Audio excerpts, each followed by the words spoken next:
Welcome back to Adoption Making of Me.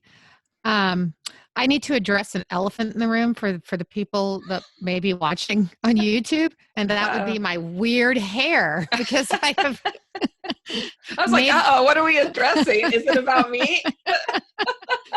It would be because I decided to try to bring my hair back to life and not use heat on it for a while. So what's funny about that is I sort of have the same hair today. Neither of us did much to our hair today. My vanity precluded everything else today. So just had to get that out there. When you said that, I was like, what have I done? That's an adoption response, right? Did I screw up something? Which is apropos for this chapter about guilt and shame and blah, blah, blah. So having said that, Louise.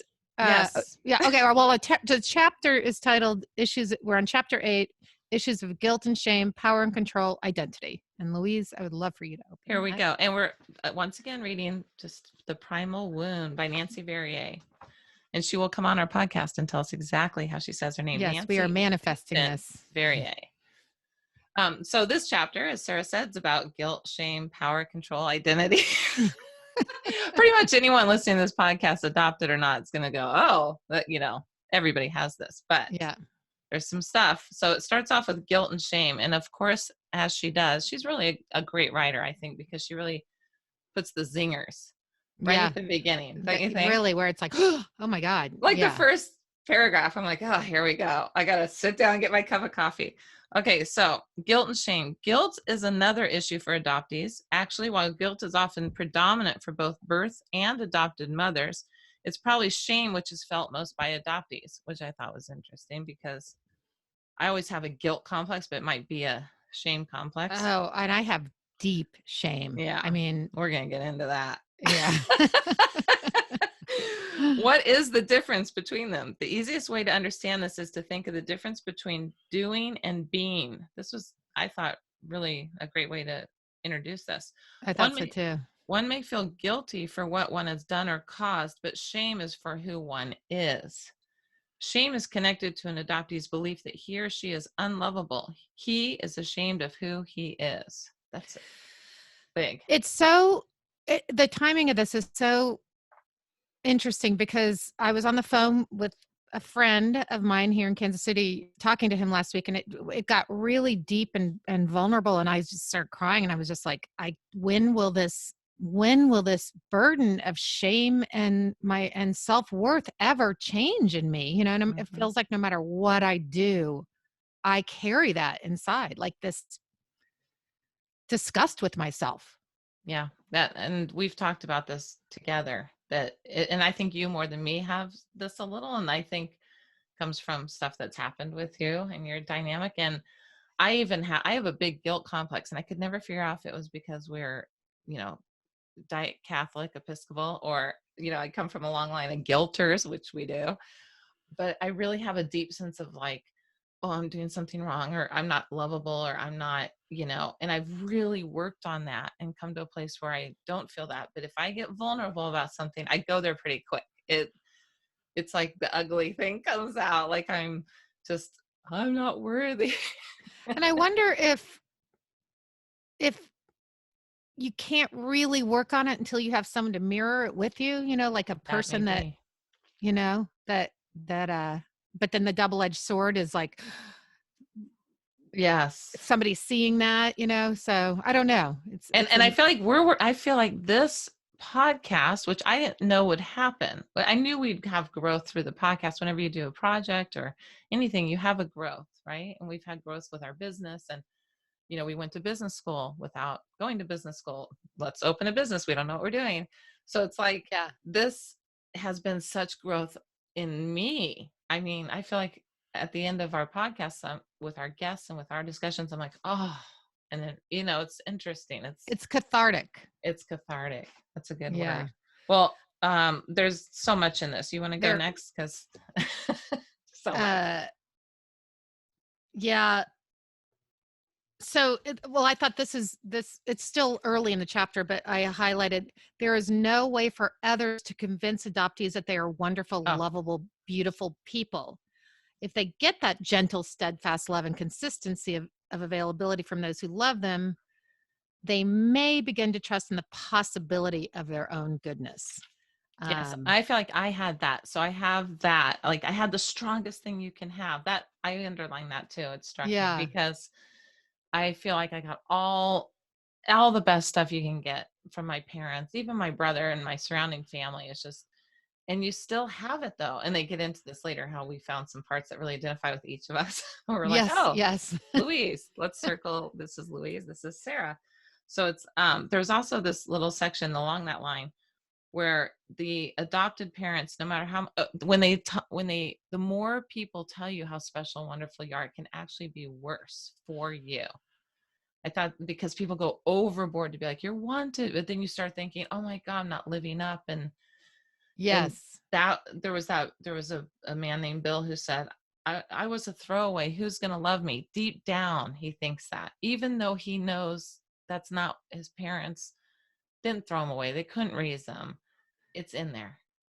Oh, that's interesting. That made me remember something I highlighted, which the lack of personal history is a handicap for the adoptee because the importance of knowing one's past before planning for the future. In an attempt to do this, some adoptees tend to identify with their perception of the birth parents, especially the mother, who is sometimes perceived as young and promiscuous or a member of royalty. The idea that she was probably an ordinary, vulnerable, and confused young person, a great deal like the adoptee himself, is not usually one of the fantasies he has about the birth mother. Oh, that's I mean, and I remember I told you, I mean, I yes. fantasize all the time about either she, she was super young and in whatever, Yes. or she was like part of this very wealthy family that would come along and save me one day, or, You completely, you said that. It was like a I forget the word, but you were like, definitely your family was royalty and they're gonna come rescue you. yes. I thought my family were the Astors for Oh some yeah, they reason. asked her. I didn't really have that actually. But I love that. You should write it. That's a cute children's book right there. When you said that I think that was in the part about control, was it? Because there's this Yes. whole section about power, mastery, and control. And one thing that I thought was interesting about that was not having your past when you get into the teen years is why a lot of kids act out, because they don't have control on their past. And so as much as, I watched my brother who's 5 years older, he had that thing where you're part of this group. And of course I was part of that group too. No one made me feel like I was not part of that group. They went overboard to make me just know I was loved. But inside, you're not part of that group. And so come teen years, you're like, what group do I go to? Let me glam on. And like, I did a lot of that in my middle school years. Like, I'm insecure. Let me go here. Let me go here. Let me find my power or whatever, my control. Control is a big thing with adopted kids, as we know. Yeah, and I was a chameleon. I just floated from group to group. I could fit in with anybody because I needed to adapt to my surroundings no matter what it was. I didn't have a sense of self. Yeah. So I Your sense of adapted. self And was the group you were glamming onto. yeah, or with boys, Yeah. men later, like the way I behaved, and falling right into that trap of the adoptee. And then here comes the shame, right? Like And it's, then the shame, because you continue to do behavior that's even say that's another thing I highlighted. The adoptees themselves have some sense of the outrageousness of their behavior, yet they seem unable to stop themselves. yes. Yes. And they even go as far as that's exactly right here. They also talk about the adoptees become isolated and detached in their families and can act out to their parents who are so loving. And the parents are like, what happened to this beautiful little child I was raising? All of a sudden and they don't know why they're doing it. They're like, I love my mom and dad, but I have to hurt them. It's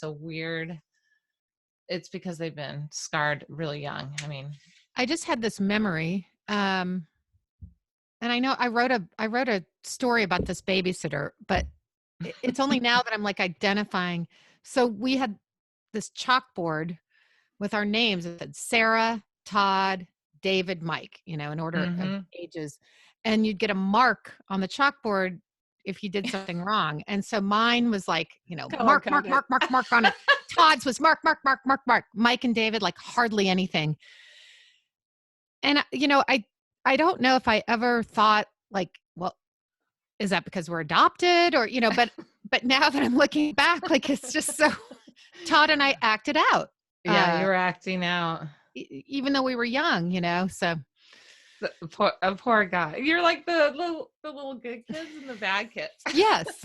Those adopted kids were bad. We have other guests on who actually talk about this and their family dynamics. I think it's really, I actually thought what was interesting about this too, is I'd be curious to ask my brother, who I don't think would like to come on the podcast, but there was a part where they, I was thinking the reverse, because they're always telling you you're special or you're great. Does it affect the other child? Like in my brother and I's dynamic, to where why am I not so special and great? Yes. Hearing that all the time. And I wonder that about him, because he was older. But he wasn't that much older. He's still a child. Is he absorbing messages of like, well, how special here? I'm just, Yeah. Similar probably to growing up with a special needs sibling, Yes. that gets all the attention, that even, Yes. so, it's not a choice to feel that way. It's just a byproduct. That's why siblings are important to have. We're going to get siblings on our show. And I think it's important to have that perspective as well. Yes. Because they hurt too. Yes. I mean, the whole thing, she gets into, there's another part here. Hold on. I didn't grow up hearing how special I was. That must be a Midwestern attribute. You just do not praise, period. Don't praise. Yeah. Don't praise. I'll get a big head. Yeah. And both my parents were big praisers. Mostly my dad was a big praiser. My mom too. She's Midwestern, so it came a little harder for her. But maybe because they didn't get a lot. I don't know if my mom got a lot of praise. My father's side, he didn't get any praise. So he had not a great childhood. He had a loving childhood with his siblings, but a hard parental childhood. So I think he was big on, changing that dynamic. So I lucked out in that regard. Yeah. Well, I mean, my mom was very praising when I'd and still is, but she is. She's your biggest fan, and she's listening. Hi, Mom. So there's also this part that I thought about with you about the sense of identity. I mean, with both of us, but this part, I get to put your name. So that's how much I think. So there's a whole part about identity. And so that's when you talked about they have no sense of history, the adoptee, and they get into this part where people may leave home or leave prematurely. The reasons vary for leaving home prematurely. Some adoptees leave as a result of being kicked out by parents unable to cope with the rebellion, which often becomes intolerable, even though these poor kids are hurting. Or the adoptees themselves have some sense of outrageousness of their behavior. They are unable to stop themselves. You said that, and they end up leaving their home life early. And I was like, wow, you went through some of this. Yes. Is that outing you too much? No. I talked about it in the first episode about running away. So. Right. And then also being, so it was a twofer. Like I left at 15, moved in with my mom, but then was on my own again at 17. So it was like a twice leaving home And I early. think about that because we've had children. I think about how young, my that God. is, right? I can't even imagine that Becker being on his own at 15 or at 17. Any of the kids I know. Yeah. I can't. I'm like, when we were at that age, we thought we were so old. We knew it all, of course. Yeah. But now I'm like, holy cow, right? I mean, Becker couldn't even cook an egg at 15. Becker, I hope you can cook an egg now. Just letting you know. If you're listening, you better up your game in the cooking department. Okay, and then I'm going to read the part about you, which I thought so interesting. There are some adoptees who deny being curious about their origins. This is seen by some professionals as an attempt to avoid upsetting the adoptive parents who want to maintain the illusion of a natural family. Some adoptive parents have a need to deny the adoption, or if not the adoption, the effect of the adoption on their children. That would be our family. Yeah. Purpose, but it's funny. It's funny how they said some professionals, because the first time this really came up for me was in marriage counseling in my first marriage. And my ex-husband is a funny guy, and we would leave there, and he loved that this lady focused in on my adoption because it took me out of any problems. took the highlight off of him. She was fascinated by it. She must have read this book or had some training in it. So the minute she found out I was adopted, she's like, oh, and just constantly was like, but it started to make me think things because she was very well versed in things with adoption. And I thought, oh, I do have that denial thing. Cause I'd be like, that doesn't affect me. Why would that affect me? I was very like, always really fine with being adopted. And I still am fine with being adopted. I love being adopted. And this is in no way in the podcast. You should adopt. Adoption is a beautiful, loving thing. It's more back then we didn't have the psychological tools. And so my family, we always talked about my adoption, how great I am, but that's it. There was no sense of like, we go beyond that. There might be people out there. Who am I?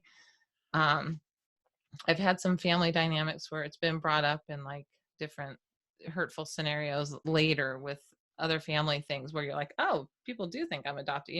You hear things as adults, but yeah, it's funny you picked that. We talked about that, but there's a part where it says, often the death of an adopted parent or birth of his or her own biological child will bring on a deeper sense of the bewilderment and a wish to search for your parents. So I recently lost both my parents, and that's been really hard. I don't want to tear up on that, but here we are doing this podcast, and it's like feel free to explore it more. And yeah, like something you couldn't have done. I really couldn't have done it. I really couldn't have done it to this level. And then when I had Jack, it was another time with the birth of my son was the first awakening of, oh, wait a second here. I'm related to this person. And what's his past? My past is his past. And you've had that too. So anyway, get to know a lot of sense of identity here. Yes. Did you read that part about where she had her own experience with her child? Like, I like how she made this personal.